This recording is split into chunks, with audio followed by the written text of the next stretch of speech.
देश भर में किसानों की हो रही दुर्दशा के मुद्दे पर अब भारतीय किसान संघ ने भी केंद्र सरकार के खिलाफ मोर्चा खोल दिया है। भारतीय किसान संघ किसानों के मुद्दे को लेकर 8 सितंबर को देश भर में 555 जिलों पर आंदोलन करेगा। ये जानकारी भारतीय किसान संघ के प्रदेश अध्यक्ष सोमदेव शर्मा ने शुक्रवार को शिमला में दी। उन्होंने बताया कि वर्तमान में किसानों को न्यूनतम समर्थन मूल्य से नुकसान हो रहा है। किसानों को उनकी लागत मूल्य भी नहीं मिल पा रही, जिससे किसानों को नुकसान उठाना पड़ रहा है। सोमदेव ने कहा कि किसानों को उनकी फसल के सही मूल्य नहीं मिल पा रहे, जिससे किसान घाटे में जा रहा है। किसानों की हालत बद से बदतर होती जा रही है।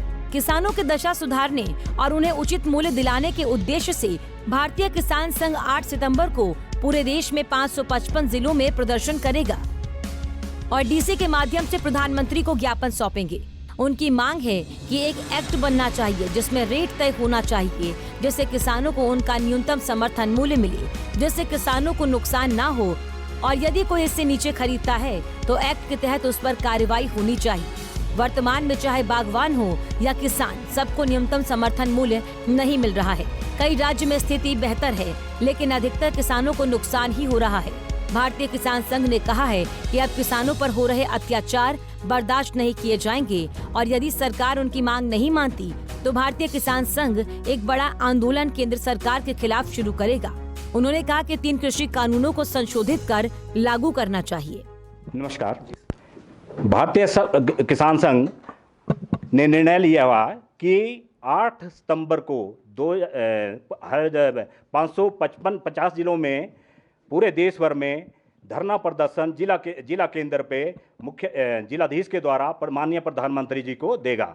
उसमें विशेष जो ध्यान दिया गया है, क्योंकि किसानों की हालत बद से बदतर होती जा रही है और किसानों को न्यूनतम समर्थन मूल्य से कोई लाभ नहीं हो रहा है, क्योंकि कई बार खरीदारी उससे नीचे भी होती है और इसका लाभ कुछ एक फसलों पे कुछ एक राज्यों को हो रहा है। तो इसका जो है सब पूरे देश भर में लागू हो और साथ में ही इसे कानूनी जो है एक कानूनी एक इसमें एक्ट बनाया जाए और उस एक्ट के अंदर अगर उससे नीचे ट्रेडिंग होती है, मंडी के अंदर, मंडी के बाहर या सरकारी तौर पे कहीं भी खरीदारी होती है, तो उसमें इसमें दंडनीय अपराध माना जाए। और दूसरी बात, किसान को उसकी लागत के आधार पर लाभकारी मूल्य मिलना चाहिए। ये हमारी भारतीय किसान संघ की एक प्रमुख मांग है और यही हमारी जब 1979 में जब किसान संघ का एक स्थापना हुई थी, उससे स्वयं से लेकर के अभी तक लाभकारी मूल्य के लिए ही हमारा संघर्ष रहा है। उसके अंतर्गत अगर लागत, क्योंकि अभी तक लागत किसान को मिल ही रही है, उसकी हालत इतनी बहुत नाजुक है, तो अगर लागत के आधार पर अब लाभकारी कितना भी मिलता है, लागत अलग अलग राज्यों की अलग अलग हो सकती है। मक्की के पंजाब में अलग है, हिमाचल में अलग है, उत्तराखंड में अलग है, साउथ में अलग है, इसी तरह अलग अलग। तो 23 फसलों में जो MSP दी जा रही है वो सभी राज्यों में हो और सभी राज्यों में इसकी लागू हो, लेकिन लाभकारी मूल्य पे ही बात आनी चाहिए और खरीद तीनों तरीके से होनी चाहिए और तीनों कानून लागू होने चाहिए। तीनों कानूनों में सुझाव के साथ लागू होने चाहिए।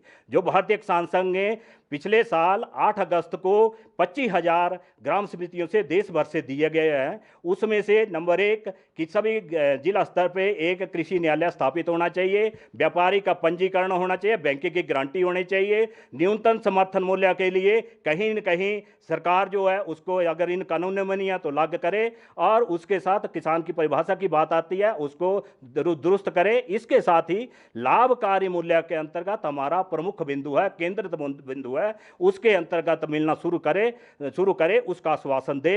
अन्यथा सरकार भारतीय किसान जो है एक बड़े रूप में अलग आंदोलन के रूप में आगे बढ़ने वाला है। धन्यवाद। मैं सोमदेव शर्मा, भारतीय किसान संघ का प्रदेश अध्यक्ष और आप हरिराम पवार जी और संगठन मंत्री भारतीय किसान संघ हिमाचल प्रदेश, आप जयराम जी, जय सिंह जी और आप प्रचार प्रमुख भारतीय किसान संघ हिमाचल प्रदेश।